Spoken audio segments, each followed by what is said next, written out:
कृष्णाय वासुदेवाय हरये परमात्मने प्रणतः क्लेशनाशाय गोविन्दाय नमो नमः।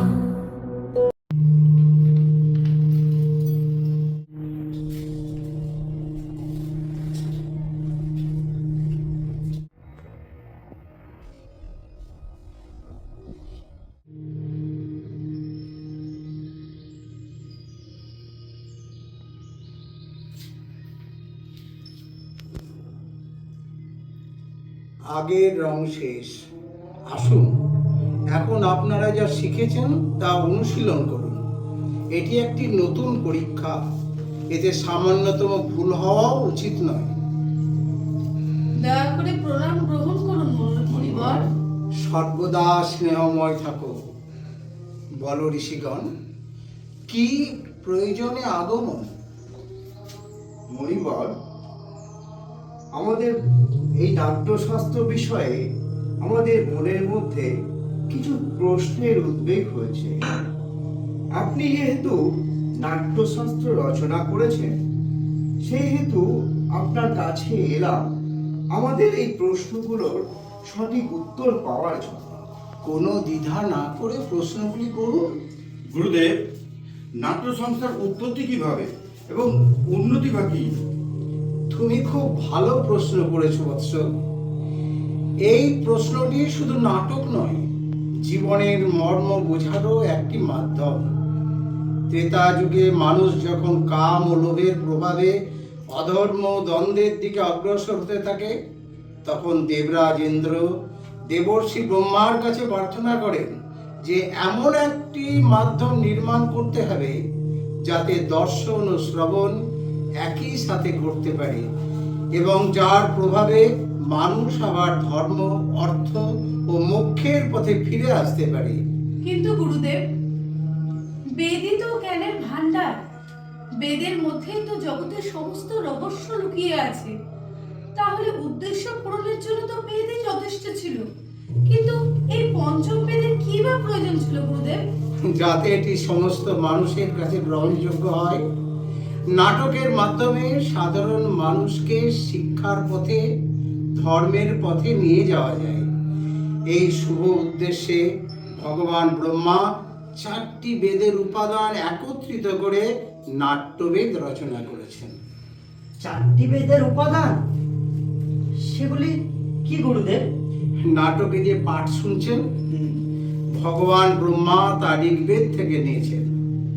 সুন্দর গানের ভিত্তি হলো সামবেদ, অভিনয় যজুর্বেদ থেকে এবং নাট্যরস নেওয়া হয়েছে অথর্ববেদ থেকে। 4টি বেদের অংশ ব্যবহার করেই নাট্যশাস্ত্র নির্মাণ করা ও, হয়েছে। তাহলে আপনি বলতে চাইছেন যে দেবতাদের জন্যই নাট্যের নির্মাণ? না না, তা কেন? রাক্ষসরা ব্রহ্মার কাছে ঠিক এই প্রশ্নই করেছিল। তখন ভগবান ব্রহ্মা উত্তর দিয়েছিলেন যে নাট্যশাস্ত্র সবার জন্য। এতে দেবতা, অসুর ও মানুষের সমস্ত শুভ অশুভ কাজ কর্ম দেখা যাচ্ছে। নাটক মানে যারা দুঃখ, ক্লান্তি এবং শোকে ভোগে তাদের স্বস্তি প্রদান করা। এতে তো সমস্ত স্বাদ, আবেগ, শাস্ত্র, কারুকার্য অন্তর্ভুক্ত রয়েছে। এমন কোনো জীবন নেই, এমন কোনো কাজ নেই যা নাটকে দেখা যায় না। অদ্ভুত! এই নাট্যশাস্ত্রে সমস্ত ভাব একসাথে একত্রিত হয়েছে।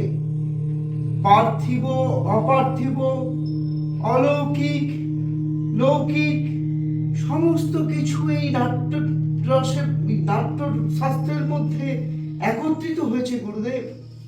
হ্যাঁ বৎসগণ, তাই আমরা নাট্যকলাকে সব শিল্পের উৎপত্তি বা সঙ্গম বলতে পারি।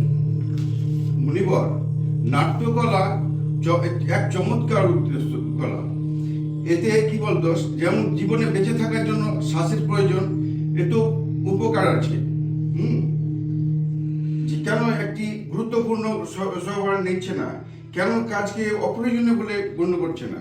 বৎস, আমরা শিল্পী, নীতি নির্ধারক নই। শিল্পকর্ম করাই আমাদের ধর্ম। নীতি নির্ধারকদের আমাদের শিল্প নিয়ে ভাবতে হবে, পরীক্ষা নিরীক্ষার উপায় ও সুযোগ দিতে হবে। নাটক শুধু শিল্প নয়, এটা সমাজের দর্পণ। এটি মানবতাকে সত্যের পথে নিয়ে যাওয়ার মাধ্যম। নাট্যকলা জাত পাত, ধর্ম এবং ভৌগোলিক সীমানা অতিক্রম করে সম্পূর্ণভাবে মানবতার কথা বলে। আজও নাট্যকলা সমাজের প্রতিকূল অবস্থা দূর করে সমাজের সমতার বোধ নিয়ে আসে। এই অনুভূতি নিঃসন্দেহে পৃথিবীকে স্বর্গে পরিণত করতে পারে। নিঃসন্দেহে গুরুদেব, শিল্পীহীন সমাজ পশুদের সমাজ।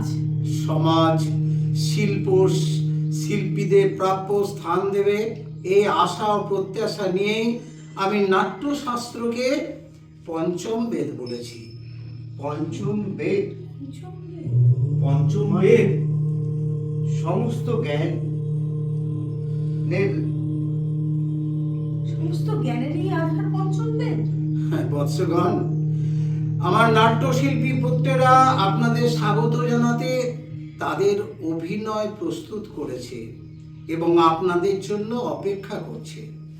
আসুন আমরা সকলে গিয়ে সেই নাটক উপভোগ করি। জাতির উন্নতি হোক, জাতির উন্নতি হোক এবং সবার আশা পূরণ হোক। এবং সবার আশা পূর্ণ হোক।